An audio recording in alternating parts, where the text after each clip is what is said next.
आज आप दिल्ली में वोटर हैं तो कितने कंफ्यूज्ड हैं? मुद्दा कौन सा है, किसके साथ जाना है, कहां खड़े होना है, कौन किसको क्या कह रहा है, कौन किसका दोस्त है, कौन किसका दुश्मन है, कुछ समझ आ रहा है? एक्चुअली कंफ्यूज है नहीं, क्योंकि दिमाग चला गया दिल्ली के वोटरों का। केजरीवाल इधर से दारू डाल रहे हैं, उधर से सोना निकल रहा है। हेल्थ स्कैम आया, 14,000 लोगों को मोबाइल नंबर 000 और 999 करके उनको प्राइवेट क्लिनिक से टेस्ट करवा रहे हैं मोहल्ला क्लिनिक वाले। आपने कहा था पंजाब की महिलाओं को 1,000 रुपए पर मंथ देंगी। आप मुझे ये बता दीजिए प्रियंका जी, कितनी महिलाओं को आपने 1,000 रुपए पर मंथ दिया है? पंजाब जो किसी जमाने में उत्तर भारत का सबसे समृद्ध राज्य होता था, वहां 80% लोग बिजली देने लायक नहीं रह गए। कि केजरीवाल जैसे आम आदमी को, जो कि 15-20 दिन स्लम में रह के इन्होंने आमरण अनशन किया था, उनको सोना की क्या जरूरत पड़ गई करोड़ों रुपए के? दिल्ली के चुनाव क्या आए, आम आदमी पार्टी की प्रवक्ता प्रियंका कक्कड़ से तरह तरह के प्रश्न पूछे जाने लगे। अब चाहे आनंद रंगनाथन हो या सुधांशु त्रिवेदी, दोनों ने ही, चाहे शराब घोटाला हो या महिला सम्मान योजना के अंतर्गत रुपया देना हो, यमुना की स्वच्छता हो या दिल्ली की सफाई और घर घर तक पानी की सप्लाई हो, सभी मुद्दों पर प्रियंका कक्कड़ जी को बुरी तरह घेरा। हालांकि 10 साल से आम आदमी पार्टी की सरकार है, तो सवाल भी उन्हीं से पूछे जाएंगे। तो आइए देखते हैं इस गर्मागर्म बहस को और दिल्ली की सियासत के पारे को नापने की कोशिश करते हैं। देखते हैं दिल्ली में चल क्या रहा है। आनंद रंगनाथन जी, मैं आपसे पूछना चाहती हूँ, अगर आज आप दिल्ली में वोटर हैं तो कितने कंफ्यूज्ड हैं? मुद्दा कौन सा है, किसके साथ जाना है, कहां खड़े होना है, कौन किसको क्या कह रहा है, कौन किसका दोस्त है, कौन किसका दुश्मन है, कुछ समझ आ रहा है? एक्चुअली कंफ्यूज है नहीं, क्योंकि दिमाग चला गया दिल्ली के वोटरों का। इतना पिस चुके हैं पिछले 10-11 सालों से कि दिमाग सोचने की क्षमता चली गई है। नाविका जी, आप भी दिल्ली में रहती हैं, आपने देखा है स्थिति कैसी है। कई पॉलिटिशियन है जो इधर से आलू डालते थे, उधर से सोना निकलता था। केजरीवाल इधर से दारू डाल रहे हैं, उधर से सोना निकल रहा है।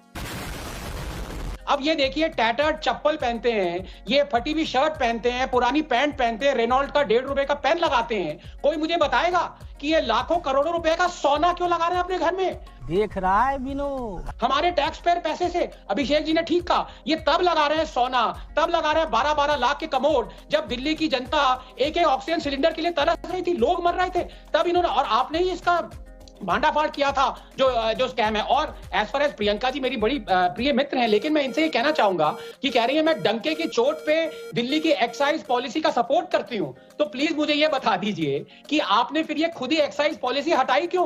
पार्टी बदल लिया। आप मुझे ये बता दीजिए कि दिल्ली हाई कोर्ट ने केजरीवाल के मामले में कहा कि ही used the proceeds of crime, quote unquote. आप मुझे ये बता दीजिए कि सुप्रीम कोर्ट ने सिसोदिया के बेल के मामले में क्यों कहा कि there is a money trail of 138 crore? अगर इतनी अच्छी एक्साइज पॉलिसी थी, आपने खुद ही हटाई। दूसरी बात, आपने एक चीज तो एकदम ठीक कही, जो आपका 10 साल से बहाना चला आ रहा है कि हमें मोदी जी काम नहीं करने दे रहे, हम बहुत काम करना चाहते हैं। इससे आपने, इस एक्सक्यूज से आपने कह दिया कि यमुना साफ नहीं करी, सड़कें नहीं है, पानी नहीं है, दिल्ली जल बोर्ड स्कैम था, आपका सारा एजुकेशन स्कैम है, आपका हेल्थ स्कैम आया, 14,000 लोगों को मोबाइल नंबर 000 और 999 करके उनको प्राइवेट क्लिनिक से टेस्ट करवा रहे हैं मोहल्ला क्लिनिक वाले। हर चीज में स्कैम है, लेकिन आप फिर भी कहते हैं कि हमें मोदी जी ने काम नहीं करने दिया। इसका एक वैज्ञानिक जो है कंट्रोल क्या ढूंढता है? ऐसा स्टेट ढूंढता है जहां मोदी जी आपको तंग नहीं कर सकते।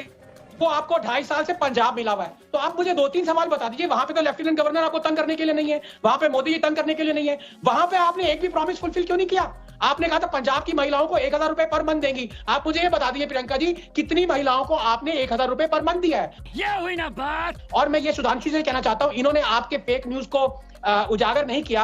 मैं दोबारा करना चाहता हूं, मोदी जी ने ये कभी प्रॉमिस नहीं किया कि ब्लैक मनी 15 वहां से लाएंगे और हर इंडियन के बैंक अकाउंट में 15 लाख डालेंगे। ये मैं डंके की चोट पे कह रहा हूं। पहले Priyanka Kakkar, coming to you. देखिए, मैंने काफी बार इन बातों का जवाब दिया है, पर इनके कानों पे जू भी नहीं रही थी, क्योंकि इनका चश्मा, इनको दिखता ही नहीं है कि मोदी जी दिन में 4 बार कपड़े बदलते हैं। इनको दिखता ही नहीं है कि 1.5 लाख का चश्मा पहनते हैं, 2.5 करोड़ की घड़ी पहनते हैं, 12 करोड़ की गाड़ी में चलते हैं, कि 8400 करोड़ का जेट है, कि महीने में 4 बार घूमने जाते हैं, कि 500 करोड़ का टनल वाला घर बनाया कोविड के टाइम में मोदी जी ने। इनको वो दिखता ही नहीं है, इनको सुनता ही नहीं है। जब मैंने बताया कि गुजरात में नकली शराब मिलती है और हमारी एक्साइज पॉलिसी बेस्ट थी, इनको मैंने एक डिबेट में और भी बताया था कि हमने पंजाब में स्कूलों की हालत ऐसी कर दी, इतने स्कूल ऑफ एक्सेलेंस बना दिए कि पहले 2 साल में ही 2 लाख बच्चा प्राइवेट स्कूल छोड़ के इधर सरकारी स्कूल में आ गया। इनको याद ही नहीं जब मैंने इनको बताया था कि वहां पंजाब में 1000 मोहल्ला क्लिनिक बन गए जिसमें 450 टेस्ट फ्री है, 359 मेडिसिन फ्री है। इनको याद ही नहीं है, मैंने तब भी बताया था कि पंजाब की महिलाओं को किया हुआ वादा भी पक्का होगा और हमारे पे पंजाब की जनता 80% पंजाब को फ्री बिजली मिलती है। सर ये तो बताना ही भूल गई। और नहीं पूरा करने दीजिए। और ये भी अब हमने ये वादा किया है कि अरविंद केजरीवाल गारंटी देते हैं, 15 लाख वाला जुमला नहीं देते। आनंद जी मैं बीच में नहीं बोली आपके, मुझे बोलने दीजिए, उसके बाद आपको पक्का मौका मिलेगा। I am sure Navika ji will be fair to you. तो मैं जब हमने इतने सारे काम करा दिए, अभी भी हमारा टेन्योर बचा है। अरविंद केजरीवाल जी की गारंटी ये भी पूरा होगा। हमारी प्राथमिकता हम जिस भी स्टेट में जीतेंगे पहले एजुकेशन और हेल्थ रहेगी। हमने 5 साल में जो प्रॉमिसेस किए वो पूरे करे, हमने आज तक कब नहीं किया। हमने फ्री बिजली कहा वो पूरा किया।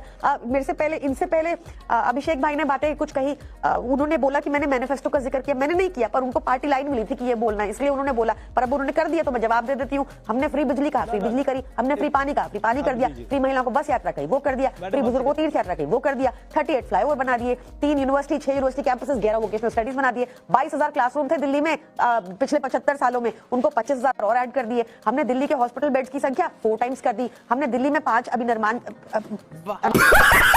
सॉरी सब कुछ कर तो दिया। सुधांशु जी फिर दिक्कत किस बात की है? फिर किस लिए बीजेपी इन्हें आपदा कह रही है? जवाब दीजिए। अब मैं वो फैक्ट्स बताता हूं, मुझे लगता है जिसमें कोई संशय की गुंजाइश नहीं है। अभी पता चले। जब इनकी सरकार आई तो दिल्ली सरप्लस बजट था, दिल्ली घाटे का बजट नहीं था, प्रॉफिट का बजट था, क्योंकि दिल्ली उत्तर भारत का सबसे समृद्ध राज्य है। मगर आज स्थिति क्या है? इन्होंने नेशनल स्मॉल सेविंग फंड से 10,000 करोड़ रुपए का ऋण लेने के लिए आवेदन किया है। जब इनकी सरकार आई 2015-16 में कोई जाके चेक कर ले, 1.54% ऑफ द जीडीपी का सरप्लस था, अब 0.3 पे आया और इस साल नेगेटिव। पहली बार जो मुनाफे का बजट था वो अब घाटे के बजट में तब्दील होने जा रहा है। 2016-17 में इन्होंने 2,600 करोड़ रुपए लिए थे नेशनल स्मॉल सेविंग स्कीम से। फिर उसके बाद आने वाले वर्षों में कुल मिलाकर इन्होंने 11,000 करोड़ रुपए लिए। उसके बाद अब एक अकेले साल में 10,000 करोड़ देने की बात कही है। सोचिए इन्होंने कहां पहुंचाया। खुदा न खास्ता कभी ऐसा होता कि यदि इनकी सरकार आ जाए तो उसके बाद किसी के लिए कुछ नहीं बचेगा, न गरीब को देने के लिए कुछ बचेगा, न तनख्वाह देने के लिए। किसको, किस राज्य को? जो सबसे बेहतर स्थिति में था वो इन्होंने किया। पंजाब में कोई जाके चेक कर ले कि इनकी सरकार आने से पहले 2022 से पहले कितना इन्वेस्टमेंट आ रहा था और आज 3 साल के बाद कितना इन्वेस्टमेंट आ रहा है। पंजाब में इनकी सरकार आने से पहले लॉ एंड ऑर्डर की स्थिति क्या थी और अब क्या है। सिद्धू मूसेवाला की हत्या से लेकर पूर्व मुख्यमंत्री सुखबीर सिंह बादल जी के ऊपर पवित्र स्वर्ण मंदिर के बाहर गोली चलना सबने देखा है। बात तो सही है। अब हम इनको यह बताना चाहते हैं समस्या क्या है। इन्होंने कहा मुफ्त बिजली 80% लोगों के साथ। तो मैं लोगों को बताना चाहता हूं पंजाब में 80% लोगों को मुफ्त बिजली मिल रही। पंजाब जो किसी जमाने में उत्तर भारत का सबसे समृद्ध राज्य होता था, वहां 80% लोग बिजली देने लायक नहीं रह गए। कहां पहुंचा दिया भाई आपने? ये बड़ी अच्छी बात कही आप।